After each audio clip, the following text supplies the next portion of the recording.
everyone, my name is Analie Hamoc, your topic presenter for today.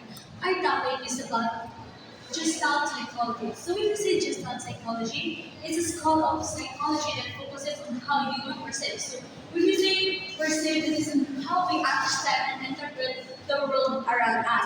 So the term Gestalt comes from the German word meaning form or shape, and it emphasizes the idea that our perception is not simply a sum of individuals. When we say perception, so perception, it is through our senses, through our sight, hearing, taste, touch, and smell. So the three psychologists, which are Max Demarcating and 1943, Wolfgang Kohler, 1867 to 1967,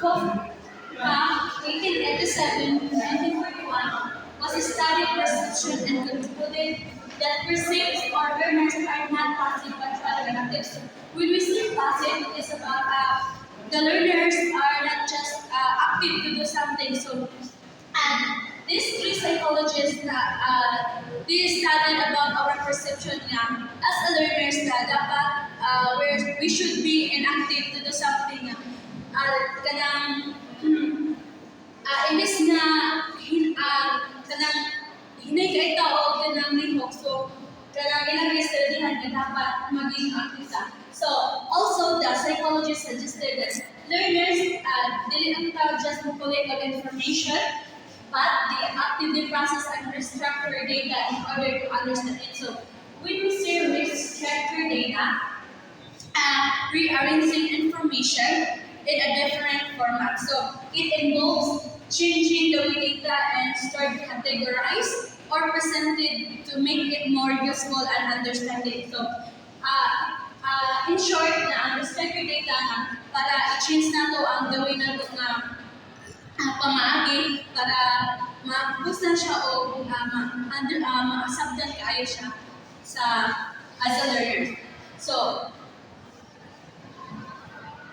according to Gestalt psychology, the way that we form our perception are guided by certain principles or laws. So these principles include law of proximity, law of similarity, law of closure, law of continuation, law of figure or ground, and the last is law of good pregnancy.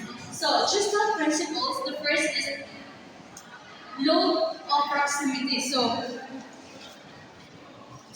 proximity objects or elements that are close to each other are perceived as belonging together or forming a group. So, this is the example of law of proximity, so this one.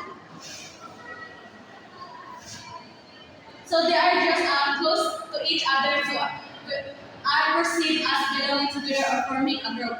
And the second one is law of similarity. So law of similarity, objects are elements that are similar in appearance are perceived as belonging together.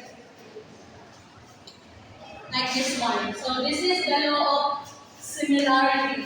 So, as you see in the picture, so there are so many circle and triangle. So that's why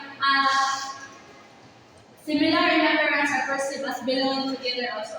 And the third one is law of closure. So law of closure, when presented with incomplete or fragmented information, our minds tend to fill in the missing parts to perceive a complete whole. So sa law of closure, for example, bitaw na ay mga na siya kulang or kanang dito rin siya kumpleto. So atong mind mag-suggest na siya ato na siya kumpletuhon para for example na our instructor give hatag sila task for us to do the activity. So our mind tend to fill in the missing parts to perceive as a complete whole. So number 4 is law of continuation. So we tend to perceive continuous and small patterns rather than disjointed or abrupt changes. And number 5, law of figure and ground. We naturally separate objects or figures from their background, perceiving one as the main focus and the other as the background. And the last one is law of good presence. Means that stimulus will be organized into as good a figure as possible. And that's all.